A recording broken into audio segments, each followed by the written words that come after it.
faire ce soir. Oubliez la cuisine, Dieu pourvoira. Nous venons dans ta maison et nous assemblons pour t'adorer.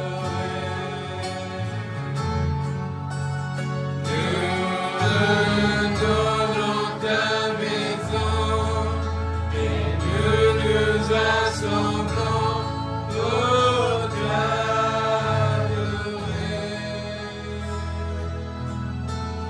Nous venons dans ta maison et nous assemblons pour t'adorer,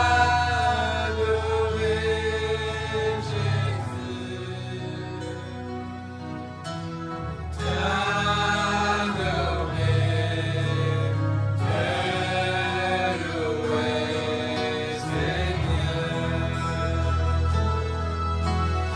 Il faut surveiller soi-même, se concentrer sur toi pour t'adorer.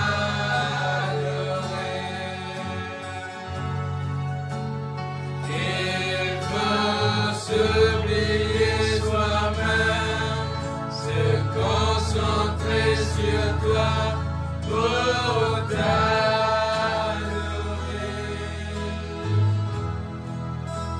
Il faut s'oublier soi-même, se concentrer sur toi pour t'adorer, Jésus. T'adorer. Louer Seigneur. Amen. Louer Seigneur. Ta justice. Tu nous donnes ta justice et tu nous as franchis pour t'adorer. Tu nous donnes ta justice, Seigneur, et tu nous as franchis pour t'adorer.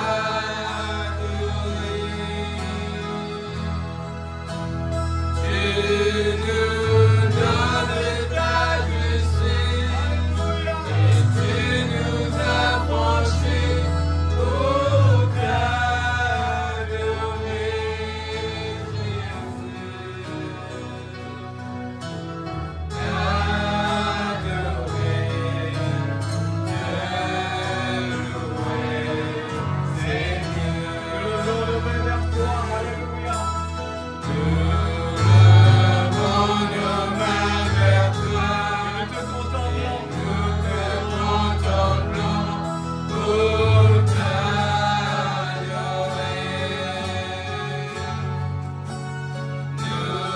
Levons nos mains vers toi et nous te contemplons pour t'adorer.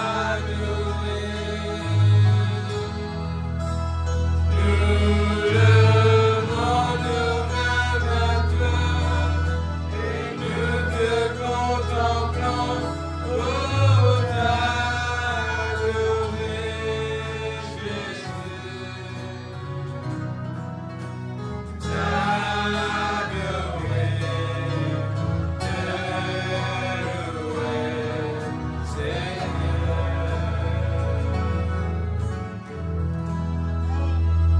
Amen.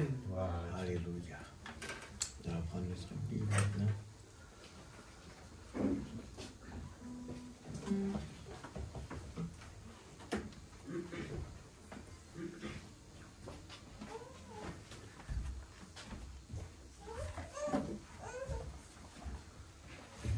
On va prendre Matthieu, chapitre 5.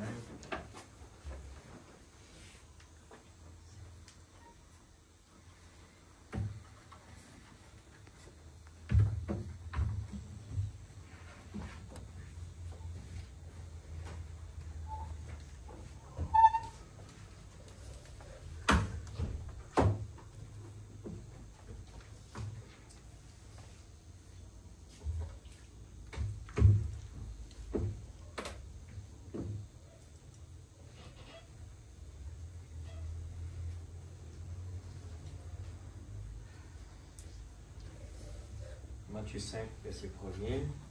On va en lire.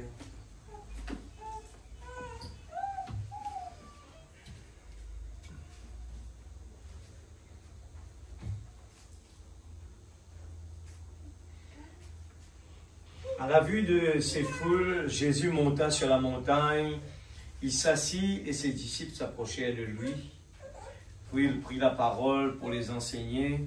Il dit, « Heureux ceux qui reconnaissent leur pauvreté spirituelle, car le royaume des cieux leur appartient.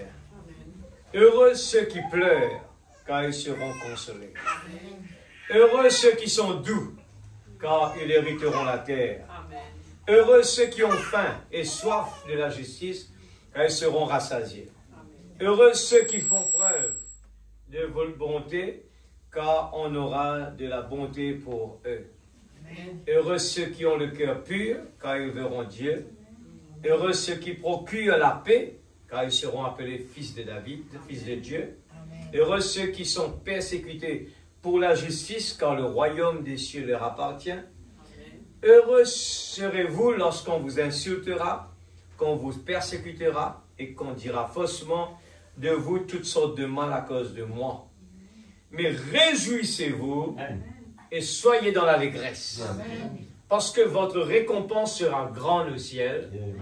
En effet, c'est ainsi qu'on a persécuté les prophètes qui vous ont précédés. Vous êtes le sel de la terre. Car si le sel perd sa saveur, avec quoi la lui rendra-t-on? Il ne sert plus qu'à être jeté dehors et piétiné par les hommes. Vous êtes la lumière du monde. Une ville située sur une montagne ne peut pas être cachée. Et on n'allume pas non plus une lampe pour la mettre sous un seau. Mais on la met sur son support et elle éclaire tous ceux qui sont dans la maison. Amen. Que de la même manière, votre lumière brille devant les hommes afin qu'ils voient votre belle manière d'agir et qu'ainsi ils célèbrent la gloire de votre Père céleste. Amen. Amen. Nous allons prier un moment ensemble pour créer l'atmosphère ce soir. Amen. Alors, nous allons parler de quelque chose d'important qui est le vouloir. Vous voulez être béni ce soir? Amen. Ça ne dépend pas de moi, ça dépend de nous-mêmes, de notre approche devant Dieu. On ne recherche pas qu'est-ce que le pasteur va dire, qu'est-ce que le prédicateur va dire, mais on est là, on demande à notre Père céleste, c'est lui qui pourvoit notre besoin. Amen. Alors quand on vient là, il utilise des corps comme nous, il utilise la personne, et la personne n'est qu'un instrument, tout simplement. Amen. Alors, si on a vraiment la soif de notre cœur et qu'on est à la recherche, nous serons heureux. Alors, la solution est entre nos mains ce soir. Alors, c'est à nous de faire les efforts. Amen. Papa Céleste, nous voici dans ta présence.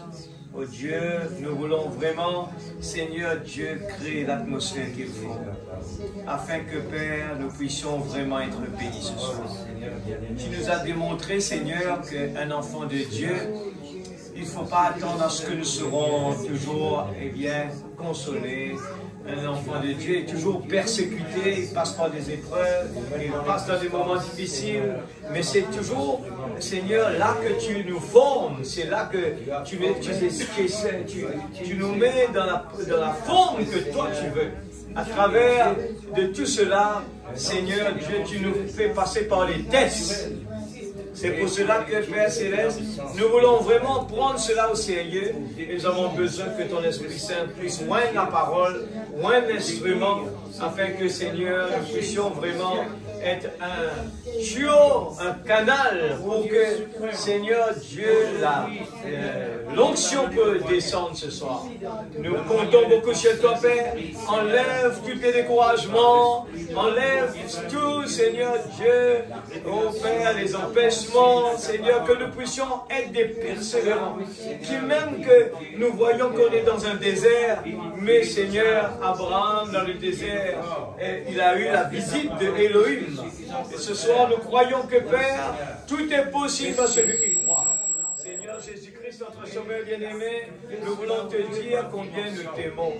Bénis tes enfants ce soir, dans le nom de Jésus-Christ, notre Sauveur bien-aimé. Seigneur, à travers la parole qui va prêcher, tu as toujours dit que tu te caches, tu te révèles dans la simplicité. Seigneur, oh Dieu, tu n'es pas un Dieu qui agit dans le grandiose, mais dans toute simplicité, tu es toujours là présent. Aide-nous, Seigneur. Ouvre nos yeux spirituels afin que nous puissions voir tes merveilles ce soir. Oh, d'abord, crois que tu es là. Crois que tu es vivant. C'est la chose importante. C'est de croire. Croire qu'on est capable, avec ta présence, avec toi présent dans nos vies. Tu as dit ce qui est en nous est plus fort ce qui est dans le monde. Et nous croyons ce soir, dans le nom de Jésus-Christ, notre Sauveur bien-aimé. Enlève le moi ce soir, parce que moi aussi je vais être béni. Seigneur, parle ce soir. Je crois que tes anges sont là. Seigneur, quand tu es là aussi. Quand tu as dit 2 ou 3 sont dans mon nom, je suis là présent. Permets-nous de ne pas regarder avec nos yeux physiques. Non, Seigneur, ce sera la routine. Mais permets-nous de regarder avec notre cœur. Écoutez avec notre cœur. Et soyez obéissants à toute la parole qui est prêchée, Seigneur. Dans le nom de Jésus-Christ, notre Sauveur bien-aimé. Amen. Amen. Nous pouvons nous mettre assises. Amen.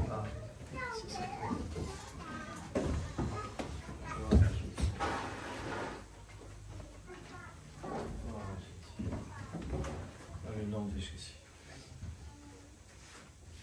Merci Seigneur. J'aime ces prédications. La Bible parle d'être heureux. Et on dit que pourquoi on n'est pas heureux dans la vie? Eh bien, quand nous écoutons la parole, chaque jour, nous pouvons être fortifiés. En écoutant la parole chaque jour, la parole nous fortifie. Et des fois, en venant dans des réunions comme ça la semaine, où il n'y a pas vraiment tout le monde qui est là, et on ressent quand même des découragements des fois. Eh bien, après une journée de fatigue, il y a beaucoup de choses qui rentrent en jeu. Mais il faut vraiment être comme Shadrach, Meshach et Abednego. C'était des humains comme nous, l'Église. C'était des jeunes garçons qui ont fait confiance à Dieu. Il suffit de juste faire confiance à Dieu. Nous vivons dans un monde où il y a beaucoup de problèmes, beaucoup de soucis. Et nous, on se pose des questions. Pourquoi moi? Alors, si on entend les serviteurs de Dieu raconter beaucoup sur cet homme qui se plaignait tout le temps, eh bien, moi j'ai pas beaucoup de chance. Et Dieu lui a dit, ben, rentre à l'intérieur, dépose ton sac là-bas et puis prends pour quelqu'un d'autre, tu pars. Il est retourné avec celui pour lui-même. Il a dit, finalement, je vois que la mienne est mieux. Alors, finalement, je pense que le problème est comme ça partout dans le monde entier. Et si nous n'avons pas, eh bien, cette tentacule de s'agripper avec la parole, nous n'allons pas réussir à l'Église. Nous allons tomber quelque part. Nous allons être découragés quelque part. Parce que ce sont les étapes des tests. Amen. Il y a des travaux qui sont compliqués, difficiles. Les gens, des fois, abandonnent ces travaux-là parce que c'est difficile. Dans la sécurité, dans la guerre, les gens abandonnent. Il faut vraiment que ces gens ont à cœur de dire « Non, je veux vraiment et faire ce travail-là. » Et de même que pour marcher avec Dieu, il faut vraiment avoir cet enthousiasme dans notre cœur, de dire « Non, je veux être un chrétien. » Qu'importe ce qui se passe. Si dans le mariage physique, la Bible nous parle pour le meilleur et pour le pire. Il n'y a que de ça. On nous enseigne qu'il y a le pire qui font partie de la vie de tout le monde. Matériel comme spirituel. Le pire doit être toujours là. Une vie sans le pire, ça ne peut pas marcher l'Église. Nous allons voir des gens slack, des gens qui ne bougent pas, ne réfléchissent pas, restent en place et se faire plaisir personnellement. Mais une vie de motivation c'est des vies de challenge, c'est quand il y a des étapes difficiles, des moments où ça ne marche pas. Et là, on se dit, non, je vais soulever la barrière, eh bien, pour que je puisse sauter. Nous voyons même dans le business, il y a des gens qui changent de business tous les jours. Les gens qui travaillent ils vont travailler quelque part, ils changent de travail tous les jours, ils ne sont jamais satisfaits. Pourquoi? Ce sont des gens qui veulent tout facile. Ils veulent que ça marche comme ça. Ils veulent par miracle que ça marche. Il n'y en a pas de travail qui marche tout seul. On ne le voit pas, mais il y a des efforts à faire. Il y a des efforts à faire l'Église.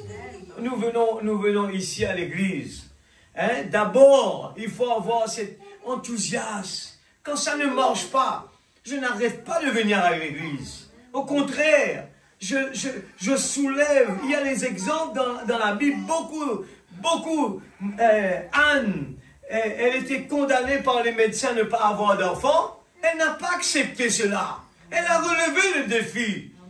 Anne s'est dit, non, j'ai un Dieu qui est vivant. Amen. Dieu permet que cela, pour que les gens... D'ailleurs, le prophète parle beaucoup de cela. Pour que Dieu puisse être un guérisseur, pour que Dieu guérisse. Mais s'il n'y a pas de malade, comment Dieu peut guérir? Alors, les problèmes, eh bien, Dieu cherche des gens qui vont, eh bien, faire face à toutes les circonstances. Abraham n'a pas choisi Sodome et Gomorrhe où il y avait des magasins de chaussures, des vêtements. Elle a choisi le désert. Amen. Elle a choisi le désert. J'ai préparé un petit vidéo. Je voudrais que l'Église écoute ça. Et avant qu'on continue, ce soir je parle, le titre de la prédication c'est le vouloir et le faire. Vouloir, ce n'est pas fini, mais le faire. Ce qui veut dire, on veut être heureux, on veut être béni, on veut être un chrétien, on veut des progrès, mais on ne veut pas le faire, l'obéissance. On ne veut pas appliquer l'obéissance à la parole. On veut éviter l'obéissance. On veut être béni. Tout le monde veut être béni. Tout le monde veut être un chrétien. Mais quand Dieu demande des sacrifices, quand Dieu demande à faire quelque chose pour vraiment résoudre, c'est comme l'homme riche. L'homme riche, il a fait tout ce qu'il fallait faire. Et Jésus confirme cela. Dès son enfance, c'était quelqu'un qui allait à l'église, eh bien, qui donnait de l'aumône, qui n'avait pas de problème avec ses voisins. Tout était comme ça. Mais dans son cœur, Dieu n'avait pas la première place. Et regardez là, quand Dieu lui demande quelque chose, va vendre tout ce que tu possèdes, il a désobéi. Il ne pouvait pas se débarrasser de quelque chose. Il aurait pu se dire, Jésus m'a demandé, mais qu'est-ce que c'est? Si je dois me débarrasser de tout ce que j'ai, mes biens, alors je vais le faire pour avoir le royaume de Dieu. Mais il a choisi ses biens personnels. Mais souvent, on regarde cela comme une histoire, sans même réaliser que ça peut être nous aujourd'hui. Notre travail passe avant, notre argent passe avant, nos projets passent avant. On parle que de ça tous les jours. On passe notre temps, se réveille le matin, on fait une prière rapide, et on court, on attrape notre téléphone, vérifier qui nous a appelés, qu'est-ce qu'il faut faire. L'Église, c'est grave. Ce sont des routines graves qu'on est en train de copier sur le monde. Le monde est comme cela. Mais vous imaginez, on a un message qu'on est en train de dire, un grand message. Mais qu'est-ce que ce message est pour nous? Si on dit que c'est grand, on aurait dû être comme cet arbre planté près d'un courant d'eau. On est supposé être quelqu'un qui la médite jour et nuit. David dit heureux. Moi, je vais l'écrire comme ça. C'est très gros. Hein? Il faut être heureux. Il faut être obéissant. Amen. Tout ce que Dieu nous demande, qu'est-ce qu'il demande? Faites tout ce qu'il vous dira. Amen.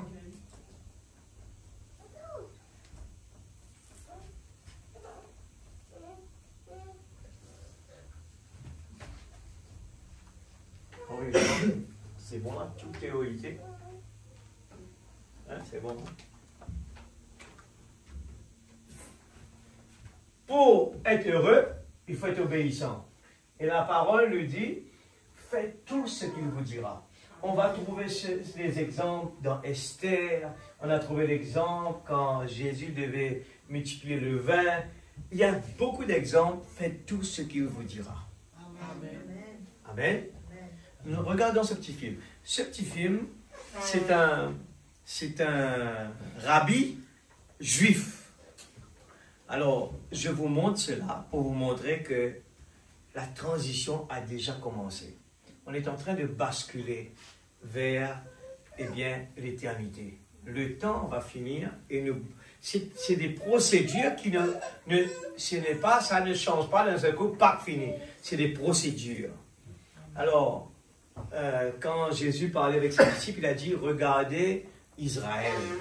Alors, on sait tout que Israël, quand Israël, ses yeux commencent à ouvrir, la porte pour les gentils va fermer. Vous êtes d'accord avec cela? C'est la Bible qui le dit. Alors, quand on commence à voir Israël commencer à prendre position, c'est des procédures. Hein? Cette prophétie a commencé depuis que Frère Branham était là. Parce que Israël est retourné dans sa patrie depuis très longtemps. Il a son pavillon, il est un peuple, une nation. Et la Bible parle qu'il va être sur les ailes d'une colombe. C'était quoi? C'est l'avion qui va les emmener. Ils vont venir par l'avion. Parce que c'était tout nouveau à cette époque-là, l'avion. Alors, la prophétie a commencé depuis là-bas. Et au fur et à mesure, je vais vous montrer les prophéties. Je commence avec les prophéties juste pour exciter l'église un petit peu à se réveiller. Et ne pas venir à l'église, je me contente comme l'homme riche. L'homme riche était comme ça à l'église. Mais il est parti, regardez, il est parti en enfer parce qu'il était désobéissant. Sans même le savoir. Dans son cœur, il y avait autre que Jésus lui-même. Alors regardez cela. Le rabbi témoigne le prophète que Dieu nous a donné. Et le prophète, nous le disons, la voix de Dieu. Mais regarde, les gens, souvent, ils sont absents, on ne lit pas les brochures, on ne se consacre pas. Mais jouer les games là, les jeux là, on passe la journée, la nuit. Depuis à l'école, si on laissait les gens avec les ordinateurs et les portables, même les grands qui sont sur Facebook là, on partage des choses toute la journée au lieu de partager l'évangile. On est en train de partager des choses qui ne vont pas produire rien pour notre âme. Écoutez ça. Is therefore Branham more than a prophet? Yes, he is more than a prophet.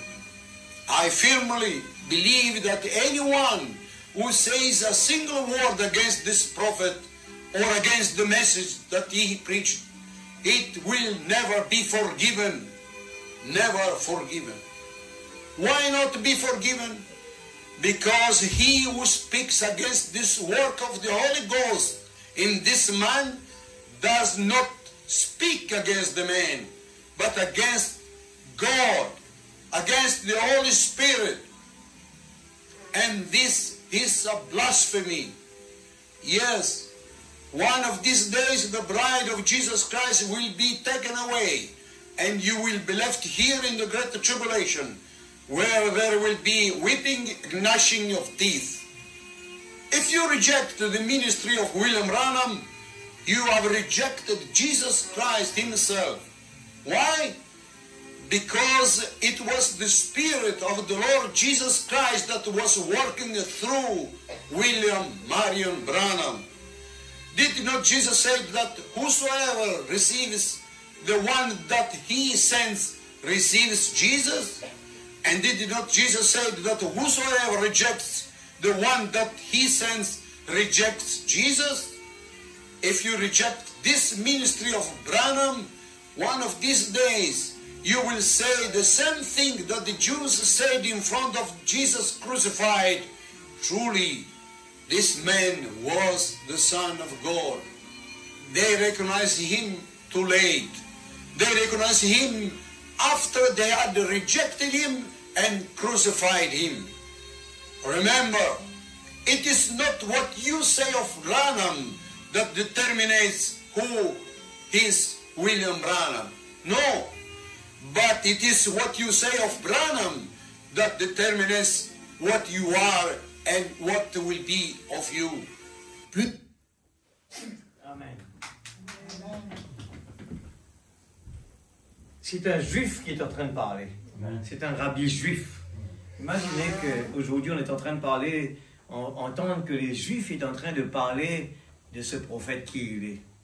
Les gens le réalisent, il est en train de prendre l'exemple de Jésus. La parole a dit, eh bien, si vous rejetez quelqu'un que j'ai envoyé, vous me rejetez moi-même. Amen. Alors, aujourd'hui, les gens ne réalisent pas que Dieu a envoyé. Et les gens vont poser la question, mais il n'y a pas ça dans la Bible. Mais si c'est dans la Bible, il faut voir clair d'abord pour le voir. Si on ne voit pas clair, et il a pris l'exemple des Juifs comme lui-même, il a dit que si ce qui s'est passé avec les Juifs à l'époque de Jésus, Jésus était le Messie qu'il attendait, était là devant eux, mais par aveuglement, eh bien, ils n'ont pas vu le Messie, et finalement, ils ont choisi, regardez bien, ils ont préféré choisir Barabbas, un criminel. Aujourd'hui, les gens préfèrent choisir les faux que les vrais. Ils disent que c'est un faux, mais ce qui est bizarre dedans, le faux qu'ils sont en train de dire faux est en train de faire ce que la parole est en train de dire. Montrez-moi quelque part tout ce que la Bible, la parole est en train de dire, il est en train de le mettre en pratique. Alors que les faux, j'étais en train d'écouter Billy Graham qui disait comment un prédicateur peut venir faire des shows à la chair. Comment un prédicateur peut venir devant, il s'habille comme des grands, des gens célèbres. Il dit, un serviteur de Dieu, il vient toujours très simple. Ce n'est pas quelqu'un qui cherche la première place. Ce n'est pas quelqu'un qui vient comme il aime bien être connu. Au contraire, c'est quelqu'un qui est rejeté. C'est ce que la Bible parle. Les envoyés de Dieu sont toujours rejetés. Les envoyés de Dieu sont toujours mis dans un coin. Les gens, quand Jésus était venu sur la terre, eh bien, on l'accusait tout le temps. Et ce n'est pas drôle aujourd'hui, on est en train d'accuser le vrai prophète que Dieu a envoyé, pour nous aujourd'hui. Et vous savez, quand je parle, je prends aussi, ce que Frère Branham a dit sur, les prophéties. Je prends, Dieu tient sa parole. Regarde quelque chose qui est en train d'accomplir en ce moment. J'ai dit, écoutez ça bien. N'attendez pas qu'un jour il y aura quelque chose de grandiose comme si que vous allez vous dire, je vais courir dans ma chambre à partir de maintenant, je vais prier parce que Dieu va venir me prendre pour partir. N'attendez jamais ça. Il n'y aura jamais de ça. Tout va se passer tellement, c'est la Bible qui le dit. Les gens vont pas voir, il y a quelqu'un qui n'est pas là, mais ça va se passer. L'un sera pris et l'autre laissé. Les gens ne vont pas savoir, ils vont tout simplement dire, il y a quelqu'un qui est manquant dans la ville. C'est tout. Mais il n'y aura jamais quelque chose qui va marquer que l'enlèvement a été déjà fait. Alors faites bien attention. N'attendez pas quelque chose de grandiose. Regardez qu'est-ce que Frère Branham dit dans Dieu tient sa parole. Regardez ce qu'elle fait maintenant. Vous le voyez en observant les affaires gouvernementales. Il cherche à aller là-bas s'allier avec les Arabes. Ne le savez-vous pas? La parole de Dieu dit « Quiconque maudira Israël sera maudit. » Certainement. Je suis du côté d'Israël. Prenez notre territoire, ils le prendront certainement. C'était prêché en 57 l'Église. Prenez notre territoire, ils le prendront certainement. C'est mal ce qu'ils font. Bien sûr que c'est mal, frère. Regardez toutes les nations qui se sont retournées contre les Juifs. Elles se sont écroulées. Regardez l'Allemagne, quand elle s'est retournée contre les Juifs et qu'on brûlait leurs corps dans des fours crématoires. Regardez où elle est aujourd'hui. Regardez l'Italie qui s'est retournée contre les Juifs quand Mussolini les a expulsés de l'Italie. Regardez-la aujourd'hui. Si nous ne les approvisionnons pas, ils mourraient de faim. L'Amérique aurait dû leur donner de quoi manger. Alors, maintenant, je prends. Puis Jésus vient. Paragraphe 54. Et je pense à ces Juifs là-bas. Je vois cette étoile à 6 branches de David. Le plus ancien drapeau du monde flotter là-bas. Le plus ancien drapeau du monde. Les gens ne le reconnaissent pas. Alors, imaginez aujourd'hui, si Dieu envoie un prophète, les gens ne vont pas le reconnaître. C'est normal. Amen. Pourquoi la nation ne voit-elle pas cela? Et de penser que notre propre nation va s'allier aux Arabes, à ce qu'il semble, ils seront maudits à coup sûr. Ils ont rejeté la miséricorde de Dieu. Maintenant, ils doivent passer en jugement. Voyez-vous ce vieux drapeau flotter là-bas? Voyez-vous le désert fleurir comme une rose? Voyez les Juifs revenir de très loin, là en Iran, où ils sont restés pendant 2500 ans? 5500 ans, sorry. La Bible a dit qu'ils seraient ramenés à Jérusalem sur les ailes d'un aigle. C'est l'avion. Voyez-vous ces grands avions d'United Airlines, les ramener sur les ailes d'un aigle, pour ainsi dire. Ils débarquent des navires et ils regardent et demandent où est le Messie. Tu as dit, lorsque le figuier commencera à pousser ses bourgeons, sachez que l'été est proche. L'Église, c'est loin derrière ça. Nous le voyons bourgeonner. Tout ce ainsi dit le Seigneur a été déjà accompli. Et nous voyons tous les autres bourgeonner. Nous savons que c'est proche. Nous voyons Ismaël et Isaac là-bas à la porte. Ils se disputent, comme tu l'as dit. Vrai, pas vrai? Chaque prophétie est en train de s'accomplir maintenant même. Oh Dieu, aie pitié et sauve les perdus. S'il y en a un ici ce soir, Seigneur, qui a besoin de toi, parle à son cœur, à lui ou à elle-même, elle maintenant même. Car il se pourrait que c'est l'heure la plus sombre. Bien que nous pourrions ne pas nous en rendre compte, il y a peut-être certains ici qui ne se rendent pas compte que ceci est l'heure la plus sombre. Mais c'est bien le cas. Amen. Nous désobéissons à la parole. Dieu nous demande de faire des efforts. Nous voyons que c'est trop dur. Vous imaginez l'Église? Nous voyons le vouloir. Où est le vouloir et le faire?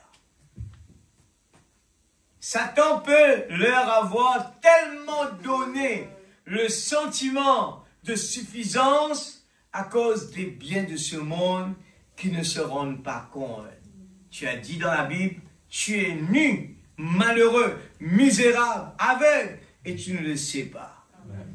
Écoute ça bien, l'Église. Je n'avais pas lu ça avant. Je disais souvent, vous vous rappelez, je disais ça, et que la bénédiction, si on ne sait pas l'utiliser, vaut mieux dire Seigneur, comme Salomon, ne me donne pas trop de richesses. Attention que je t'oublie. L'Église, c'est ce qui se passe en ce moment. Nous sommes pris par des choses charnelles, tellement pris. Nous prenons tout notre temps à chercher, comme la femme de Lot, à admirer les choses de ce monde. Il faut faire attention, l'Église. C'est la prophétie. Ouvrez les yeux. Nous passons toutes les minutes à faire des projets. Et nous manquons de venir dans la présence de Dieu bloqués. Je l'ai dit que cette personne qui était là, hein, beaucoup de gens le savent bien, Dieu peut utiliser n'importe qui pour venir dire quelque chose. Cet homme, Dieu l'a envoyé de Maurice, il travaillait pas loin d'ici, là. Il dormait dans cette petite chambre à certains moments. Le barbu, là, il était là, dans ce petit coin, l'église était encore petit. Il dormait là à l'arrière. Et vous savez, c'était la seule personne qui m'a dit ça. Et j'ai dit, c'est Dieu, c'est toi qui lui as dit de me dire ça. Un jour, il m'appelle, il me dit, frère Fanuel, je vais prier. Il me dit comme ça, ce n'est pas normal que tu passes ton temps à aller à l'aéroport et tu ne viens pas à l'église. Dieu a besoin de toi ici. Il m'a dit ça comme ça. Et puis, il m'a dit, s'il faut, je vais prier Dieu que tu perds ton travail. J'ai dit, qu'est-ce que ça veut dire? Et ce qui s'est passé, c'est exactement ce qu'il a dit était vrai. Je me suis retrouvé dans une pagaille, dans mon travail qui me bloquait. Et je me suis retrouvé à Maurice. Pour dire que tout allait mal. Et Dieu recommençait tout son travail. De Maurice là-bas, j'ai recommencé à aller à l'église. J'ai eu tout mon temps d'aller à l'église. J'ai commencé à vraiment avoir un changement dans ma vie. Et je commençais à prendre plaisir avec la parole. Mais avant, j'étais béni. J'étais quelqu'un qui donnait des médailles. Avec le gouvernement, là, j'ai donné des médailles, des gens qui ont couru. J'étais occupé. Et tout paraissait comme si tout allait bien. Mais ce n'était pas ce que Dieu veut. Il va vous retirer cette bénédiction si ça va mal. C'est pour ça que Jésus a dit dans sa prière, que ta volonté soit faite. L'Église, prenez le temps de lire, prenez le temps d'écouter, prenez le temps de dire, Seigneur, ouvre mes oreilles, mon cœur, que je comprends la parole. Les gens discutent pour des choses banales aujourd'hui. Même avec la parole, des choses qui ne vont pas progresser dans notre vie spirituelle. Il y a des choses importantes que nous passons à côté. C'est pour ça qu'on n'est pas béni. On n'est pas béni. Des choses importantes. Notre temps, on le fait comme des scribes et des pharisiens. On vient à l'église, on s'habille bien. On est comme l'enfant, comme l'homme riche. Eh bien, il faisait tout ce que la Bible disait. Mais son cœur à l'intérieur, il désobéissait. Quand la parole lui demande de faire quelque chose, il ne voulait pas le faire. Il voyait que c'était impossible. Mais s'il... Regardez Esther. Esther a pris le risque de la mort pour que son peuple puisse être sauvé. Regardez cette femme. Elle a pris le risque d'accepter de perdre sa vie pour que le peuple, puisse, recevoir la vie. Elle a accepté de tout perdre dans la vie. Elle a accepté de tout perdre. Vous comprenez qu'est-ce que je veux dire ce soir? Elle a accepté de tout perdre. Des fois, on va se dire, mais notre travail. Prenez Dieu toujours en premier, vous allez voir. Vous pouvez perdre ce que vous voulez sur cette terre, ce n'est pas grave. Amen. Je vous dis sincèrement, perdez quelque chose sur cette terre. Des fois, quand je réalise la vie, qu'est-ce qu'on a vraiment? Dis-moi, qu'est-ce qu'on a vraiment? On n'a rien. Parce qu'on va le laisser derrière. Aujourd'hui, on va laisser le travail, notre belle maison, on va le laisser. On va laisser notre jolie voiture. On va tout laisser l'église. Ce n'est pas éternel, cela. Et ce qui se passe ici à Rodrigue, c'est la même chose partout. C'est pour ça que j'insiste dessus. Je ne suis pas d'accord. Parce que je crie dessus, parce que je suis en train de réveiller l'église. À cause du travail, les gens ne viennent pas à l'église. Il faut prier. Seigneur, change mon travail. Parce que c'est grave. Si la Bible a demandé, il faut que nous, on dépasse les scribes et les pharisiens. Si on n'arrive pas à le faire, on est en train de désobéir à la parole. Il faut qu'on dépasse les scribes et les pharisiens.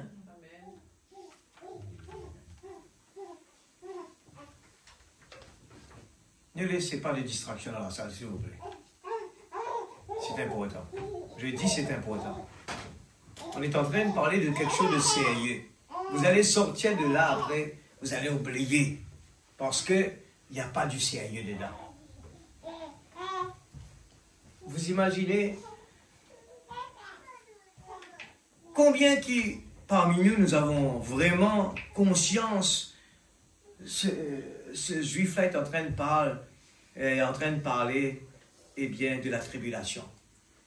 Vous savez que la Bible dit que beaucoup de gens vont mordre leurs doigts. Pourquoi? Parce qu'ils croyaient qu'ils étaient dans le bon chemin. Moi, je crois dans le prophète, je m'habille comme il faut, je pars à l'église. Tout ça, même aller à l'église, imaginez, je parle ce soir, tout ça c'est secondaire. Mais c'est important. Mais au-delà de cela, il faut que Christ puisse prendre la première place. Le royaume de Dieu vienne s'établir dans nos cœurs. Et que c'est tellement court, on vient là. Les gens parlent de l'air, il faut aller à la maison.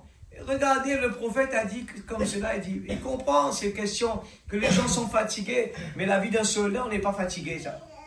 C'est sérieux. On n'a pas assez de temps pour écouter la parole, de se réunir. Et pendant ce petit moment, on veut se sauver. On est fatigué. Mais il faut comprendre l'Église. Quand la mort paraît devant nous, il n'y aura plus de temps là.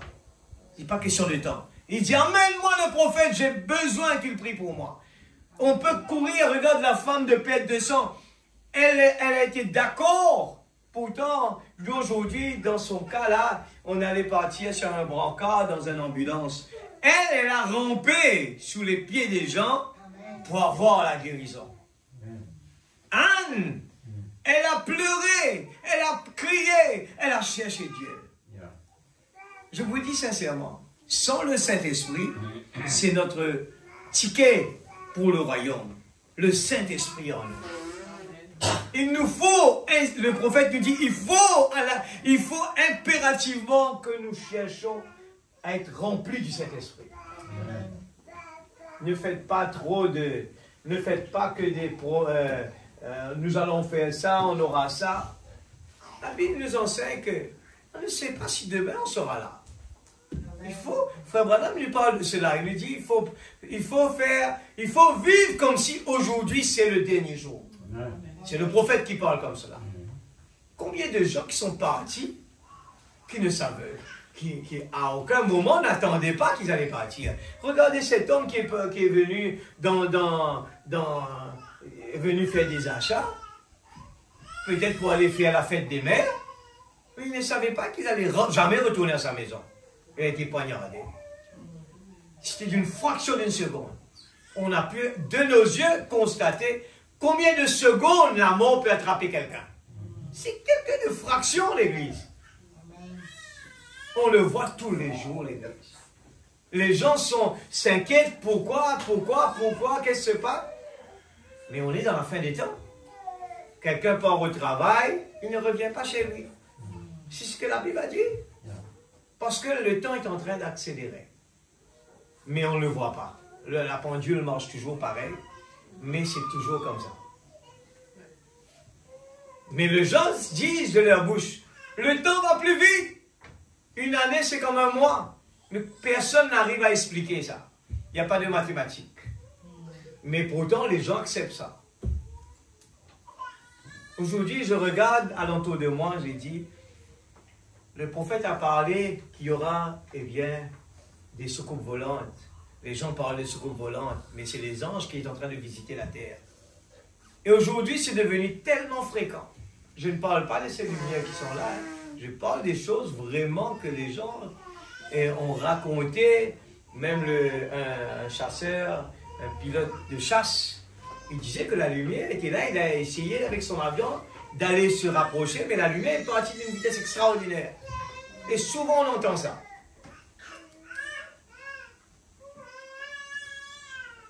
Alors, où est-ce qu'on en est aujourd'hui? Je n'ai pas commencé encore. Matthieu nous dit, Jésus nous dit dans Matthieu 5, Jésus monte sur la montagne, il s'assit et ses disciples s'approchaient de lui. Et Jésus parle, il prit la parole pour les enseigner. Les gens pensent toujours, on a peur, on a peur, on a peur de demain. Qu'est-ce qui va arriver? Ça ne va jamais terminer. Mais Jésus vient pour encourager les gens. Heureux, heureux, heureux. Pour réconforter les gens, pour donner, eh bien, cet enthousiasme.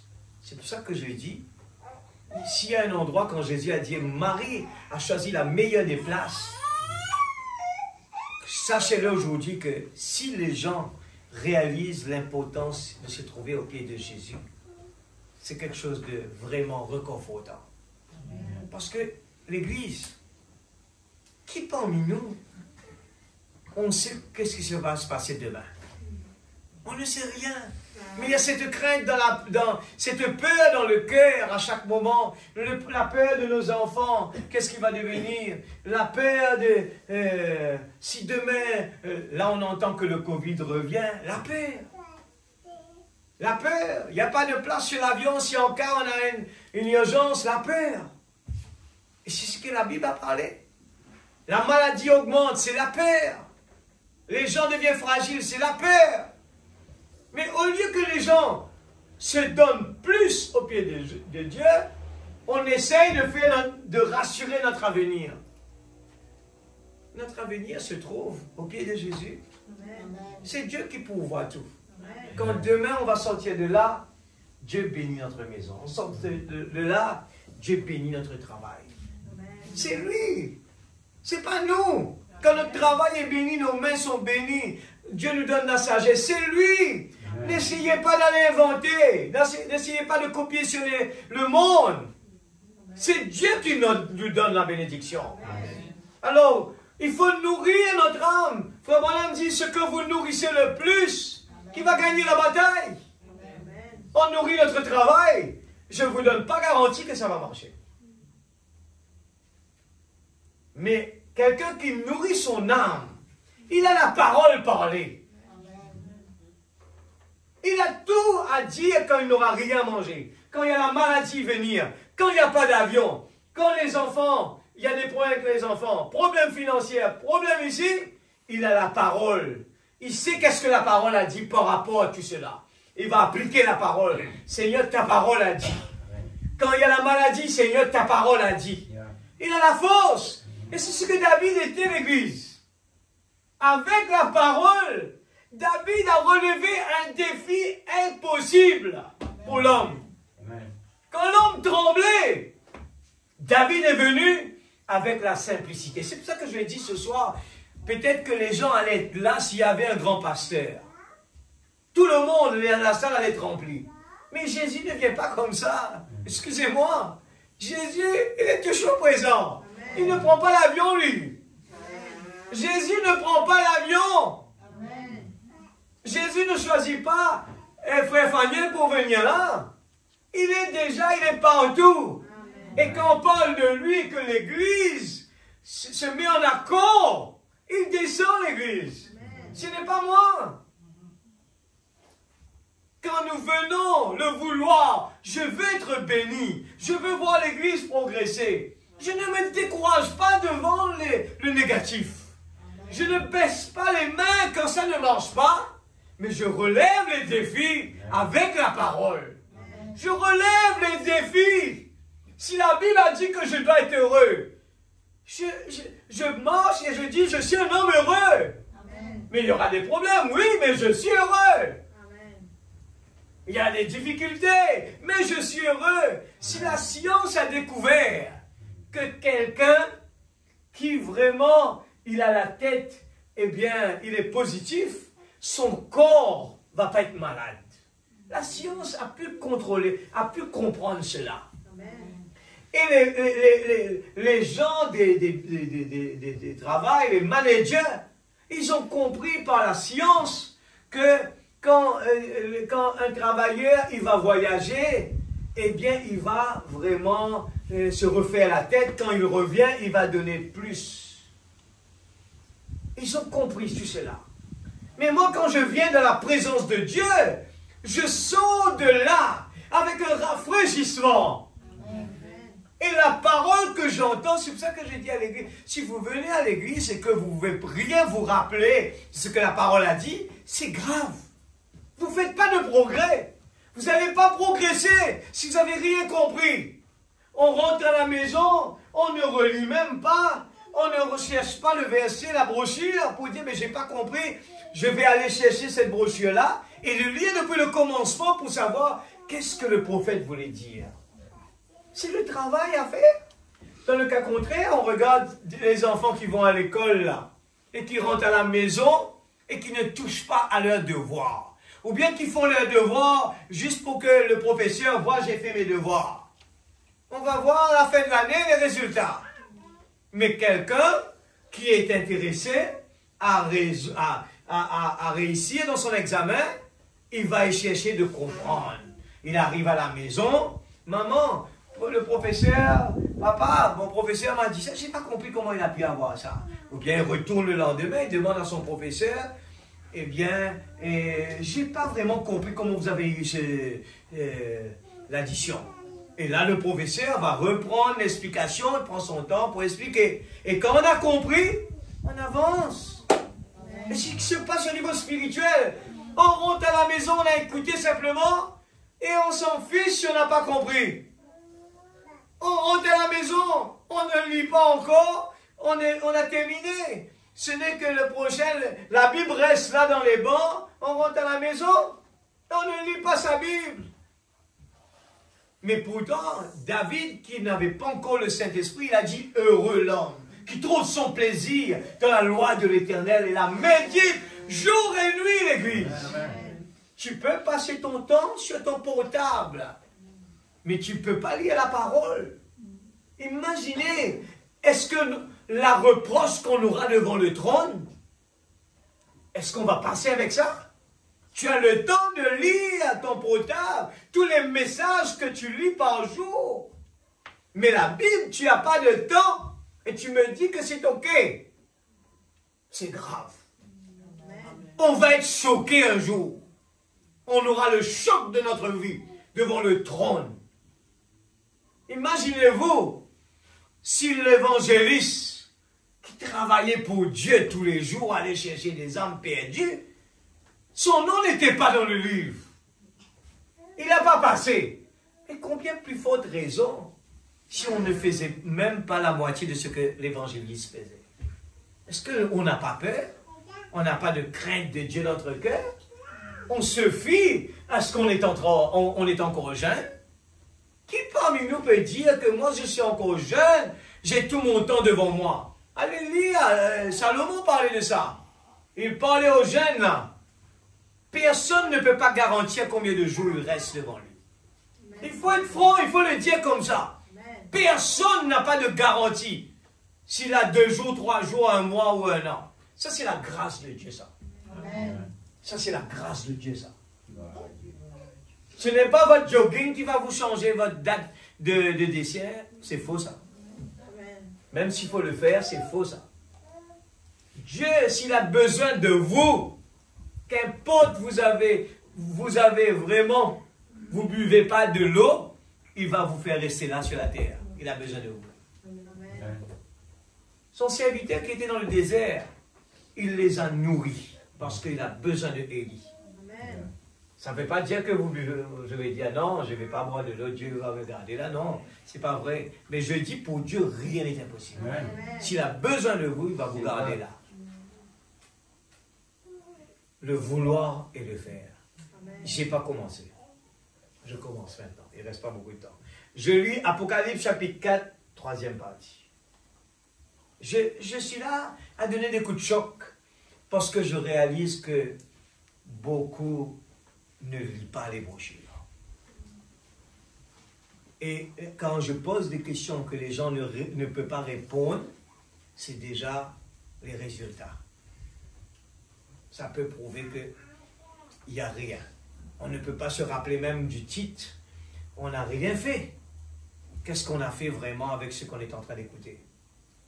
Si vraiment il y a quelque chose qui m'a touché, je me suis dit, hé, je dois vraiment faire quelque chose. Paragraphe 226. Mais pour faire la volonté de Dieu, vous devez le vouloir. Amen. Pas, regarde qu'est-ce que Frère Branham dit, pas votre libre arbitre. Dieu ne vous force pas. Il faut pas que vous faites des efforts parce que le pasteur a dit ça. Ça ne va pas marcher. Frère Branham a dit, tant que vous avez besoin que le pasteur vous tapote le dos pour marcher avec Dieu, c'est grave. Il y a quelque chose qui va mal dans notre expérience. L'amour, c'est quelque chose qui est automatique, ça. Le vouloir, ce n'est pas votre libre arbitre. C'est un choix que je fais, ça. Afin de laisser entrer le Saint-Esprit ici, pour produire des choses. Et ces choses, si le Saint-Esprit ne vient pas en moi, je vais voir que le chemin est impossible. Je vais voir ce que Dieu me demande est impossible. Et laissez-moi vous dire, quand le Saint-Esprit est là, il n'y a rien d'impossible pour Dieu. Amen. Tout ce qui paraît pour vous, ah, je ne peux pas faire ça, frère. Si le Saint-Esprit est là, il va le faire. C'est comme ça que les gens vont dire, ah, ça c'est, il y a Dieu en cette personne-là. Voici les signes qui accompagneront ceux qui auront cru. En mon nom, ils chasseront les démons. Ils parleront de nouvelles langues. Ils imposeront les mains aux malades. Ou s'ils boivent des breuvages mortels, et ainsi de suite. Voici les signes qui accompagneront ceux qui ont laissé leur volonté devenir ma volonté. Amen. Et les œuvres que je fais, ils les feront aussi. Ce n'est plus notre volonté, l'Église. C'est la volonté de Dieu. Amen. Dieu me demande quelque chose, faites-le, l'Église. Faites tout ce qu'il vous dira, ne prenez pas ce que vous voulez. Amen. Un enfant, il choisit toujours de n'importe quoi pour manger. Et ce sont souvent des choses qui n'est pas bon pour leur santé. Mais les légumes, ils ne veulent pas manger. C'est une décision personnelle. Mais quel est le problème? C'est que leurs corps ne sont pas nourris correctement. On a tendance à choisir ce qu'on aime. Frère, parle-moi de la résurrection. Parle-moi de la guérison divine. Parle-moi, eh bien, des grands miracles. Parle-moi de cela, frère. Moi, j'aime. Parle-moi, eh bien, des grands mystères. Qu'est-ce que vous allez faire avec ça? Ça ne va pas vous aider à rentrer dans le royaume de Dieu. Il faut une vie pure d'abord. Après, tout va vous donner par-dessus. C'est déjà pour nous ça. Mais d'abord, il faut assurer d'avoir le ticket pour entrer. Sinon, on va rester dehors. À quoi ça sert? Il va vous dire, retirez-vous de moi, ouvrier iniquité. Seigneur, j'ai fait des miracles, j'ai chassé des démons. Retirez-vous de moi, ouvrier iniquité. Est-ce que c'est ça qu'on cherche? Tout ce travail dans le vide? Je viens de faire des répétitions, je chante, je joue de la musique, je viens prêcher pour rester dehors? Non. Faire la volonté de Dieu. Mais vous devez le vouloir. Le libre arbitre, c'est pour nous. Dieu nous a donné le choix de prendre la décision. Je veux marcher avec Dieu, je veux être un chrétien, je veux vivre comme la Bible m'a demandé de vivre. Les 3 compagnons de Daniel ont choisi eux aussi la mort pour être obéissants à la parole.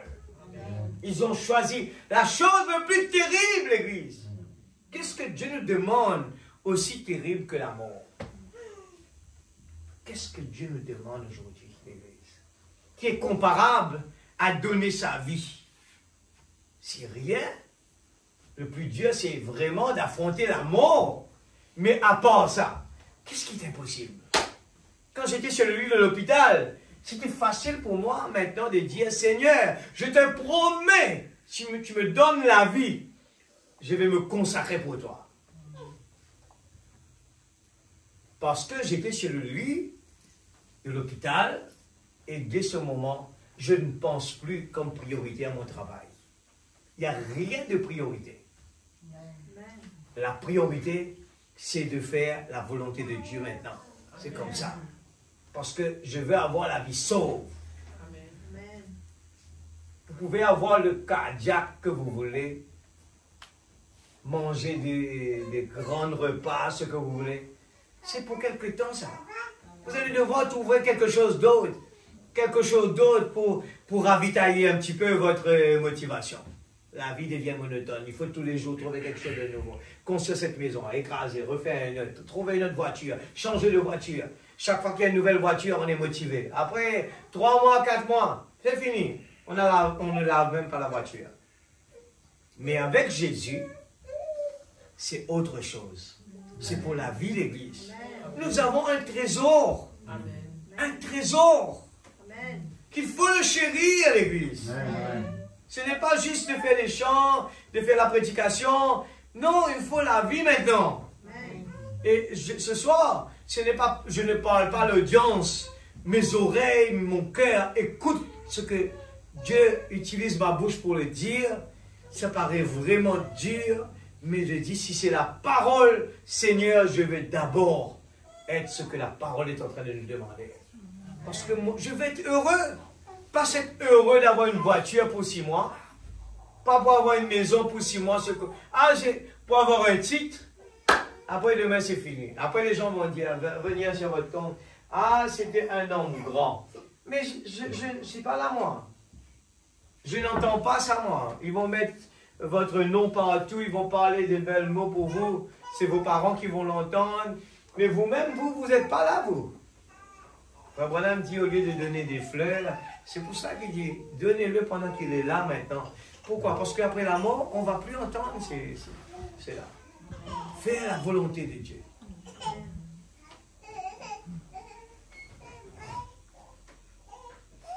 C'est bon, là? Je prends le prochain. Il reste un petit bout. Voici les signes qui accompagnent ceux qui ont laissé leur volonté, c'est ça? Bien avant encore. Avant. Voici les signes qui accompagneront ceux qui auront cru. En mon nom, ils chasseront le démon. Ils parleront de nouvelles langues. Ils imposeront les mains aux malades. Et s'ils boivent des breuvages mortels, et ainsi de suite.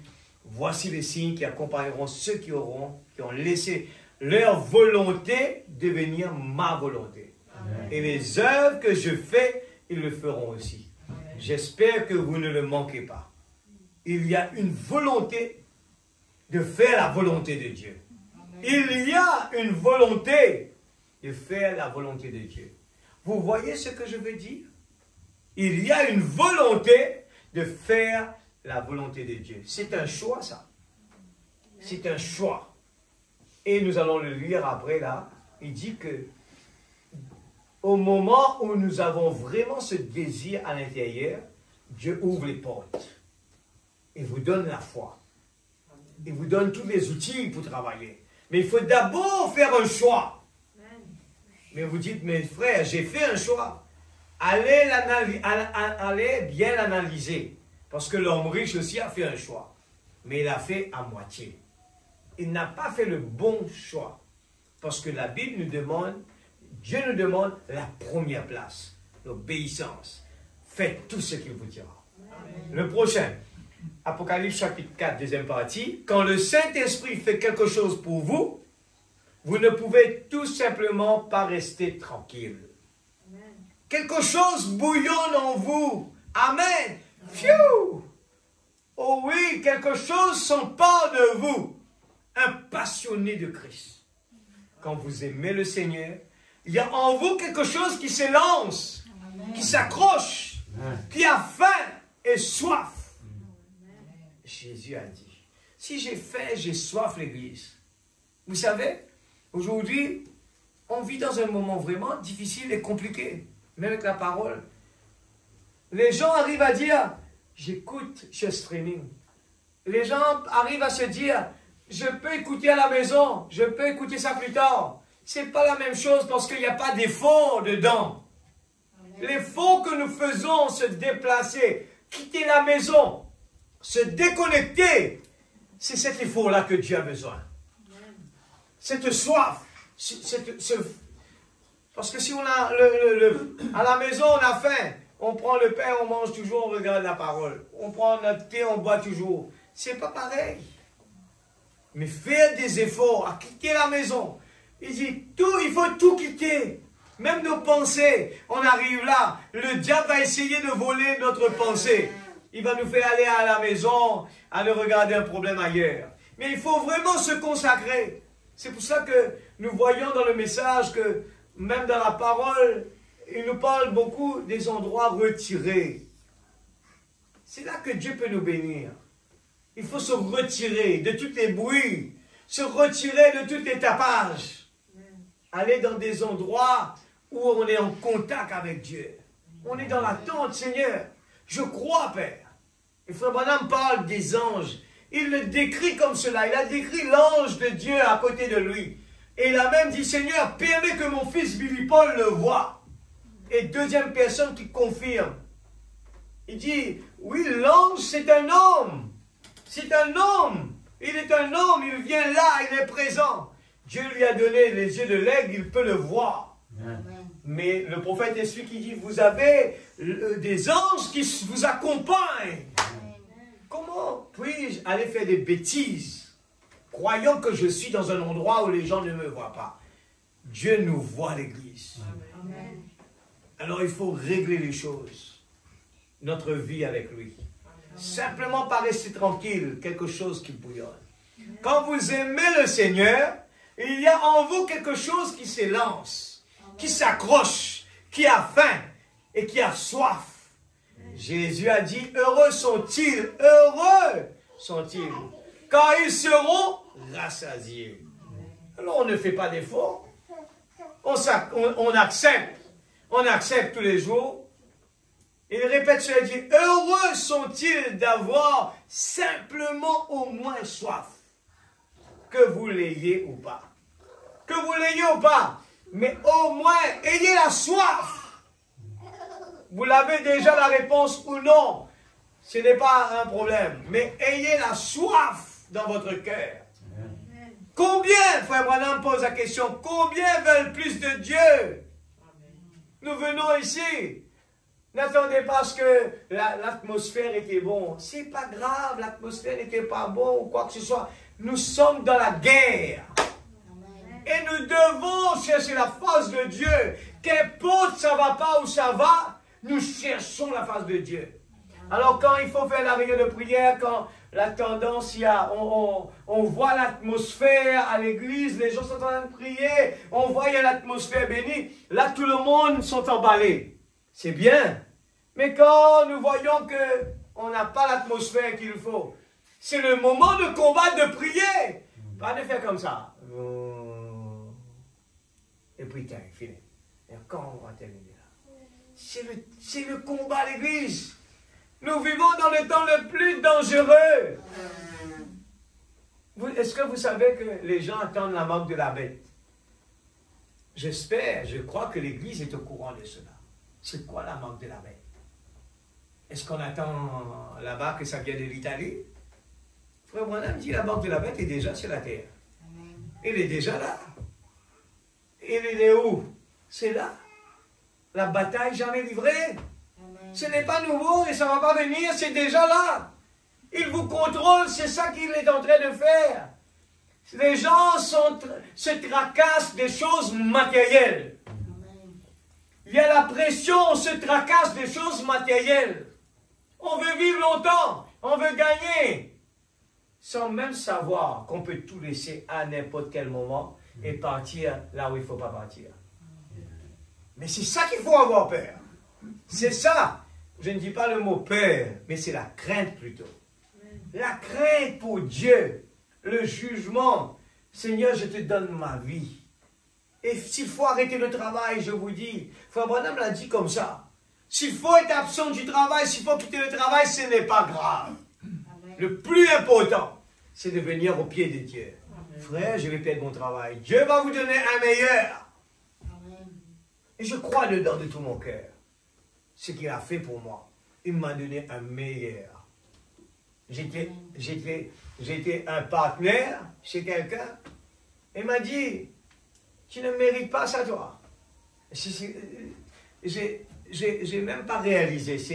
Dieu a utilisé la bouche de quelqu'un, un non-croyant qui vient de me dire, vous pouvez mettre la bougie de l'église. Je dis, pourquoi tu dis ça? Mais te plie bien maintenant. C'est là que c'est vrai, je retourne en arrière, je dis, mais c'est vrai. Qu'est-ce que Dieu ne peut pas faire pour nous, l'église? Vous voulez être béni? Il faut une bénédiction correcte. Pas une bénédiction qui vous rend esclave. Amen. Une vraie bénédiction de Dieu. Amen. Pas une bénédiction qui vous fait changer le numéro de téléphone tous les jours. Pas une bénédiction qui vous fait sauver. Une bénédiction où vous pouvez marcher la tête haute. Amen. Où les gens vous respectent. C'est ça la bénédiction, vraie bénédiction. Amen. Pas une bénédiction qu'il faut se cacher de la police. La police doit vous respecter en tant qu'un enfant de Dieu. Amen. Il doit se dire que c'est un bouc. Regardez la vie du prophète. C'est un exemple parfait. La police, la taxe, les gens respectaient le prophète. Parce qu'ils savaient que c'était un homme de principe. Amen. Et les enfants de Dieu sont des enfants de principe. Amen. Pas des gens travers. Amen. Qui ne doivent pas changer le numéro de téléphone tous les jours pour se sauver. Non.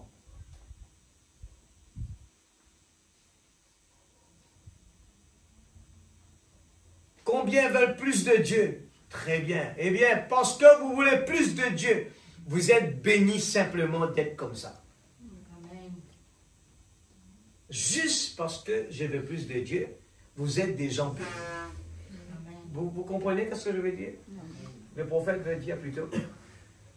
Quelqu'un qui veut plus de Dieu, c'est quelqu'un qui est déjà béni. Amen. Quelqu'un qui se sauve de l'église, il n'est pas béni. Amen. Pourquoi tu te sauves? Je prêche comme les Africains là. Pourquoi tu te sauves? Et il ne faut pas chercher des excuses devant Dieu. Amen. Pourquoi tu te sauves? Si tu dis que tu aimes Dieu, il faut être au pied de Dieu. Amen. Ça doit être l'endroit prioritaire de ma vie, ça, l'église. Au-dessus de tout. Amen. Il y en a personne plus important, même pas la reine Élisabeth.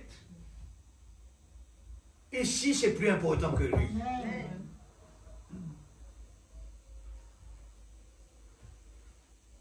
Et bien parce que vous voulez plus de Dieu, vous êtes bénis simplement d'être comme ça. Amen. Si vous ne l'avez pas, vous êtes néanmoins bénis. Amen. Heureux ceux qui ont faim et soif. On vient de le lire. Heureux l'église. Amen. Quand vous avez faim et soif de la présence de Dieu, vous êtes des gens bénis. Amen. Même vous n'avez rien, vous êtes bénis. Amen. Vous êtes quelqu'un qui a la tête posée. Amen. Vous n'avez pas de stress. C'est ça la bénédiction. Amen. Pas avoir de l'argent. C'est faux ça. Rien que d'avoir faim et soif, vous êtes bénis. J'espère que quelqu'un peut réciter ça souvent. Frère, rien que d'avoir faim et soif, vous êtes bénis. Il faut que ça reste. Et récitez ça tous les jours. Vous êtes bénis par le simple fait de le vouloir. En effet, bon nombre de gens n'en veulent pas. Non, frère. Mon compte en Jésus, hein. Mais mets qui première place. Amen. Seigneur, qu'est-ce que je dois faire pour être sauvé? Va vendre tout ce que tu possèdes et viens et suis-moi.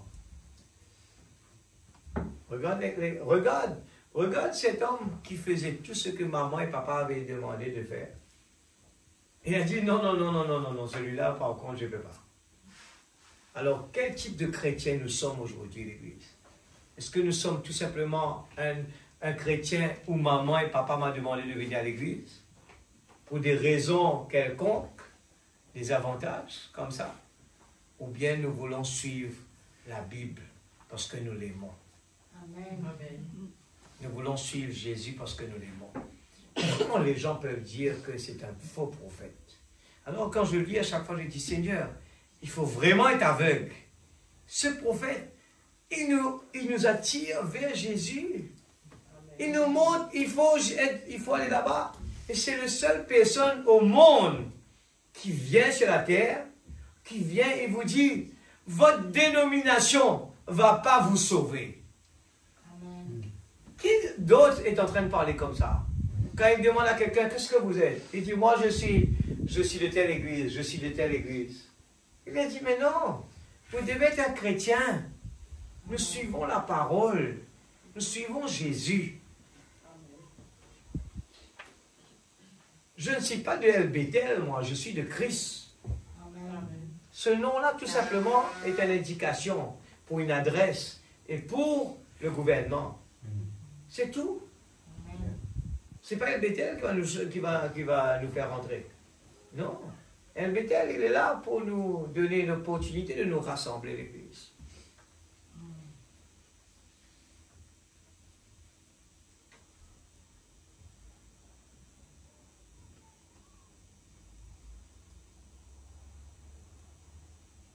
Nous sommes des héritiers. On a lu la semaine dernière, nous sommes des héritiers. En tant qu'héritier, alors nous avons entendu Frère Branham expliquer qu'un héritier, même il est esclave, il se comporte comme un prince. Il est toujours heureux. Il est motivé. Il travaille. On n'a pas besoin de lui tapoter. Mais il est heureux.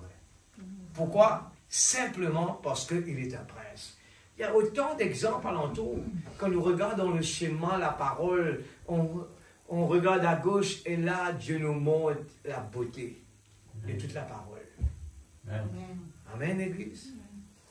Le vouloir et le faire. Je n'ai pas lu. Il y a tout qui reste là.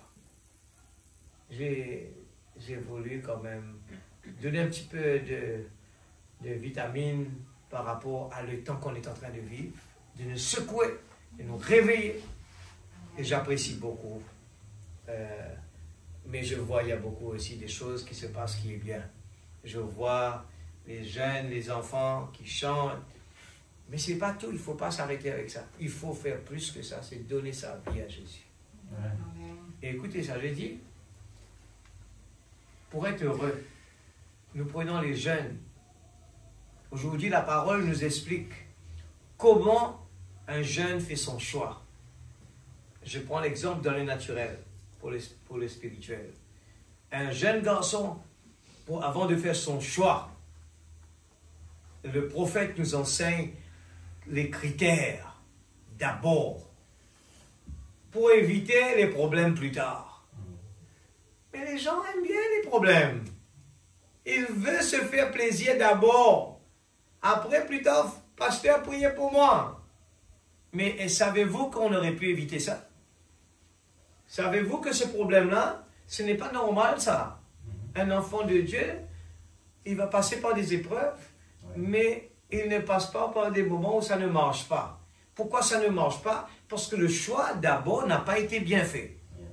Il n'y a pas Dieu dedans. Automatiquement, quand l'amour n'est pas là, ça va s'éteindre devant. Alors, quand on fait la volonté de Dieu, spirituelle, matérielle, ce qui se passe, ça marche bien. Nous devons être heureux.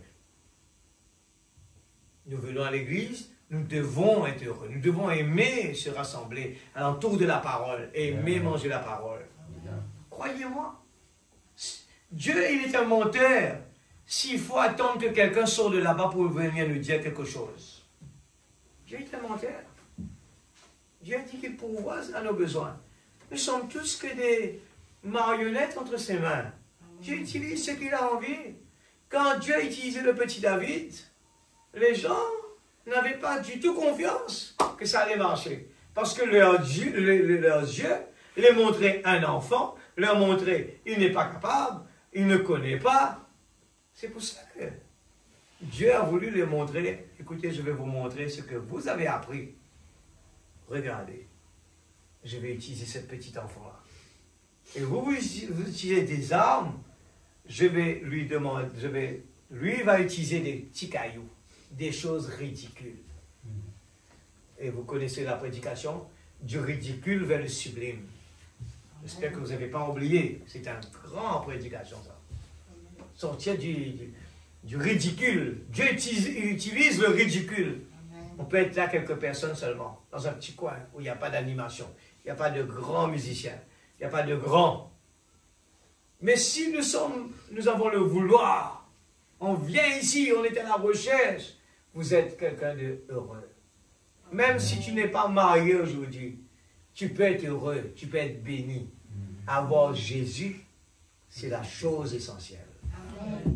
Si Dieu a choisi ça comme ça, mais quand tu es dans la volonté de Dieu, tu es heureux. Il ne faut pas copier sur les autres, et c'est là on va se dire, c'est là qu'on est heureux, on est béni. C'est faux ça.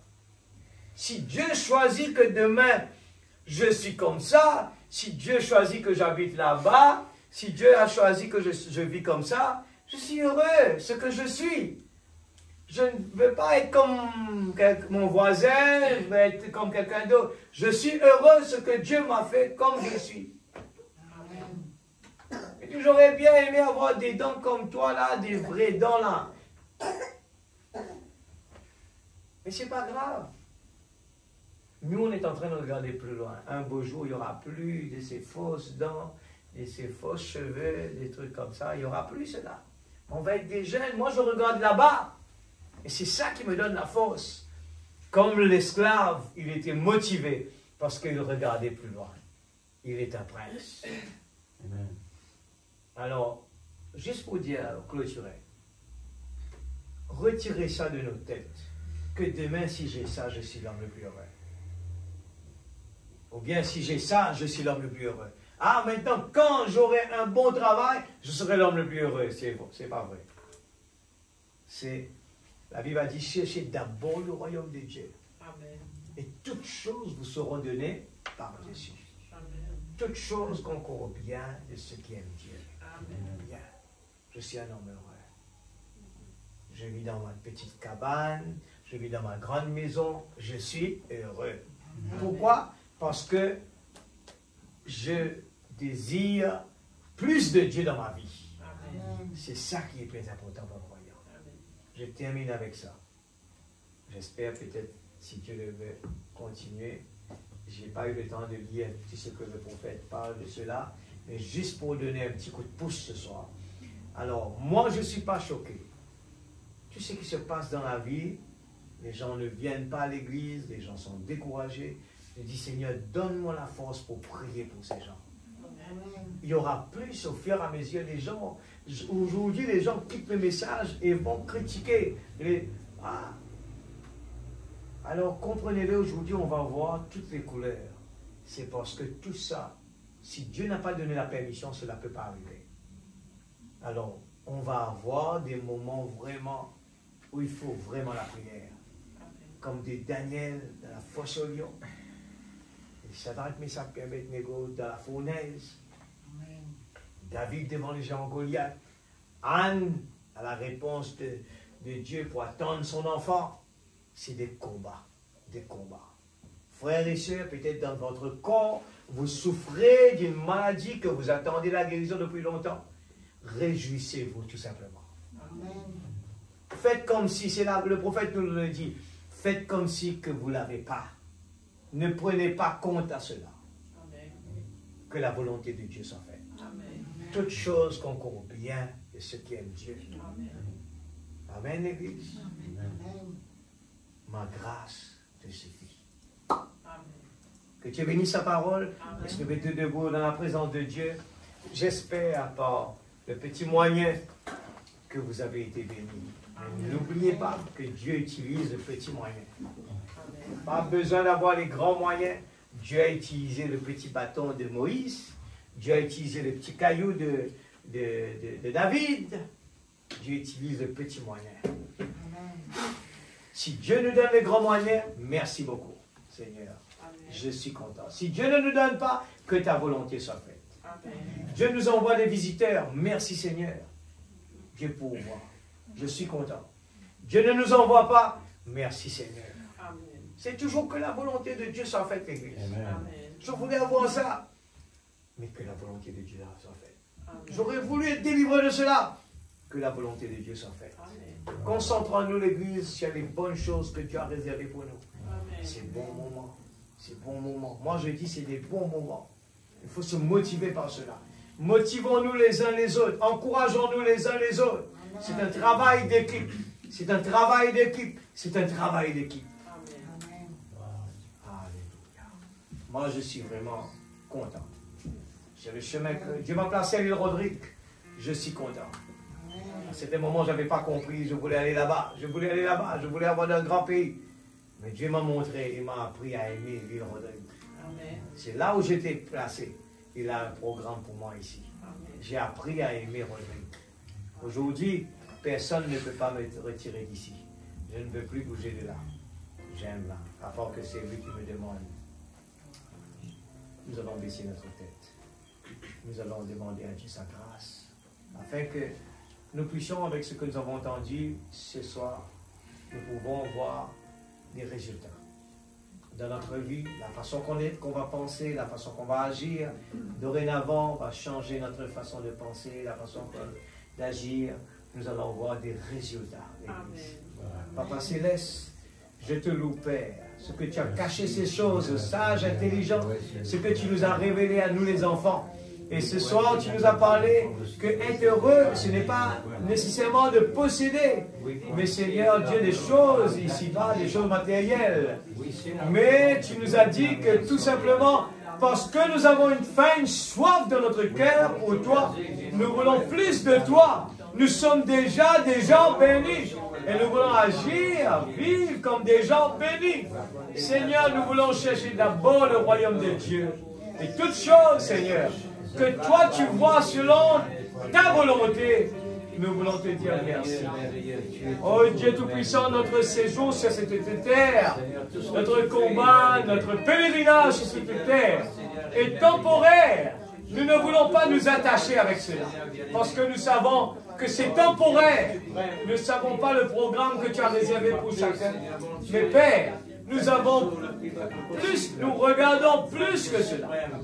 Nous regardons un beau jour, tous ces problèmes vont terminer. Un beau jour, nous serons avec toi, sur une longue table avec Abraham, Isaac et Jacob, Branham et toute la famille. Nous allons vraiment passer des moments extraordinaires, où il n'y aura plus de grincement dedans, plus de maladies, plus de soucis. Et ce soir, Père, nous réjouissons autour de la parole. C'est le jubilé. Le message est notre jubilé. C'est celle qui nous donne la force, ce qui nous donne la vie. Alléluia. Nous n'avons pas besoin que les gens nous tapotent, mais ce soir, Père, nous voulons que tu nous ouvres les yeux et que nous puissions vraiment, oh Dieu, vraiment contempler les merveilles, la grâce que tu nous as donnée. Nous ne voulons pas juste réciter ce que la parole a dit, mais nous voulons voir la réalité de notre vie. Nous voulons voir les résultats de notre vie. Une vie bénie, une vie vraiment bénie, en voyant chacun, sa famille alentour de lui, les enfants qui grandissent. Pendant que notre pèlerinage déroule ici-bas, nous voyons la bénédiction de Dieu accomplie dans chaque famille. Nous voyons des résultats, oh Dieu. Nous voulons vraiment te louer.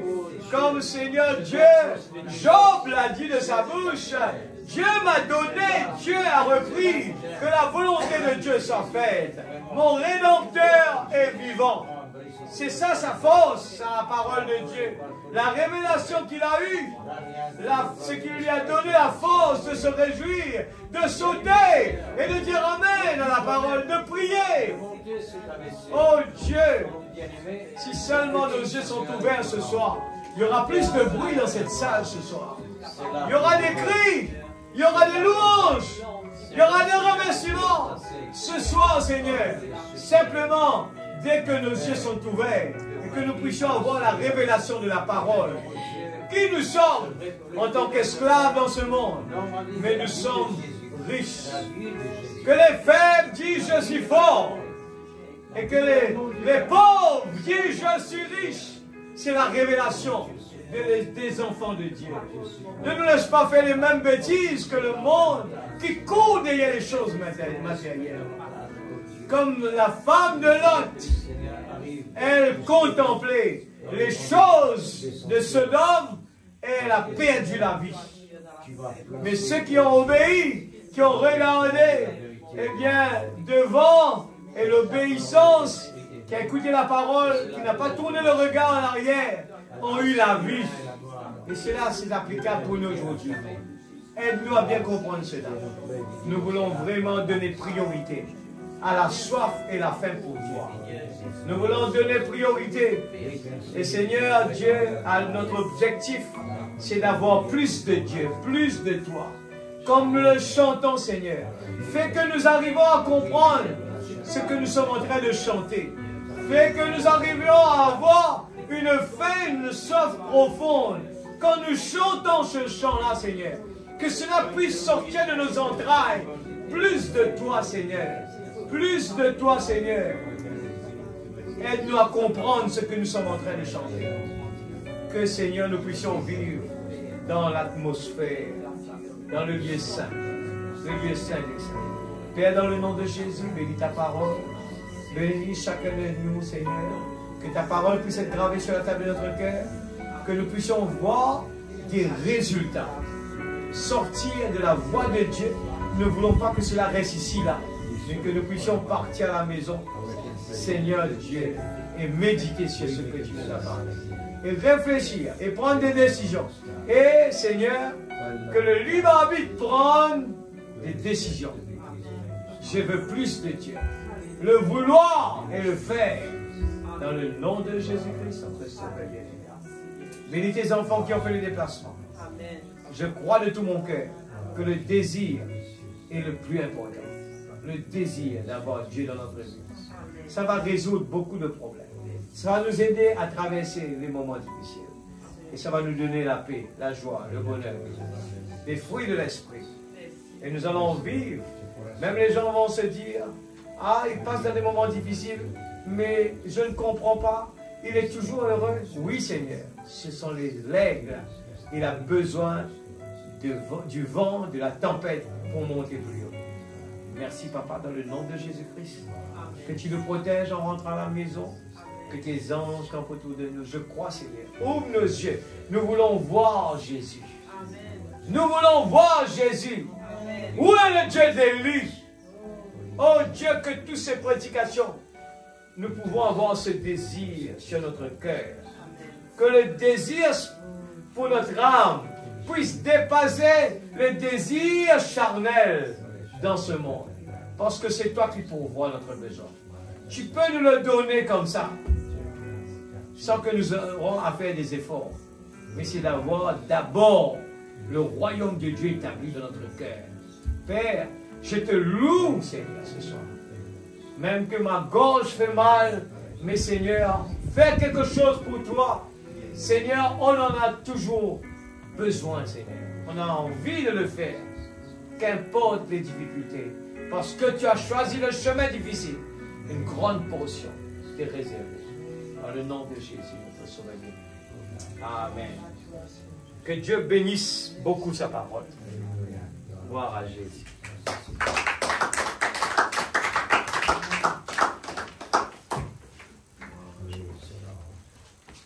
Plus de more of you. Chantons ce chant. More of you.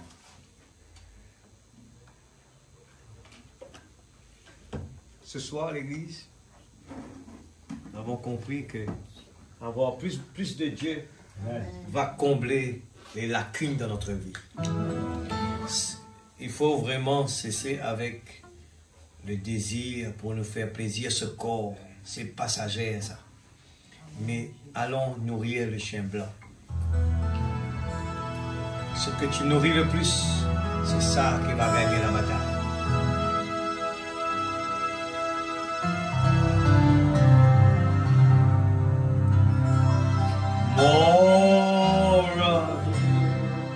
Que ce soit sincère ce soir dans le nom de Jésus.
dans le nom de Jésus.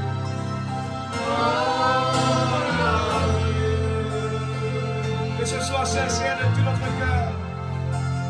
I had it all, but what I need is just more of you. Hallelujah. Oh, of me, my God, my King. That yet I have guessed empty and bare, Lord, hear my prayer for more. Commencez à appliquer le besoin d'avoir Jésus dans notre cœur. Soupirez près de lui ce soir. Commencez à le chercher. Alléluia. Ne renvoyez pas pour demain.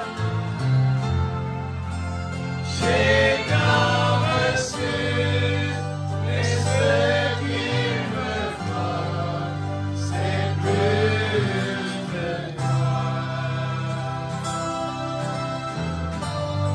La crue m'a dévoré. Mon âme reste assoiffée.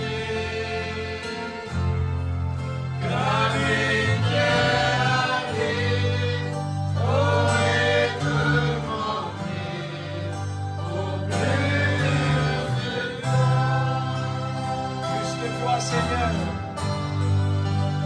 Plus de toi. Je veux plus de toi.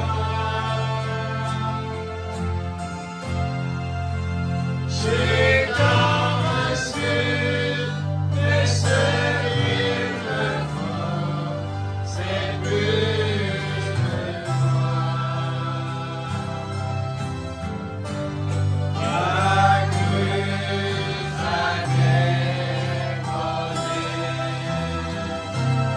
Mon âme reste assoiffée. Comme une terre aride, oh, écoute mon cri, pour plus de toi. Alléluia.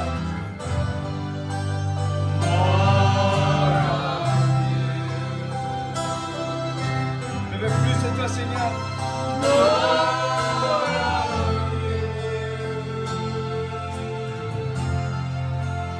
I had it all, but what I need is just more of you. Soyez heureux ce soir, dans le nom de Jésus.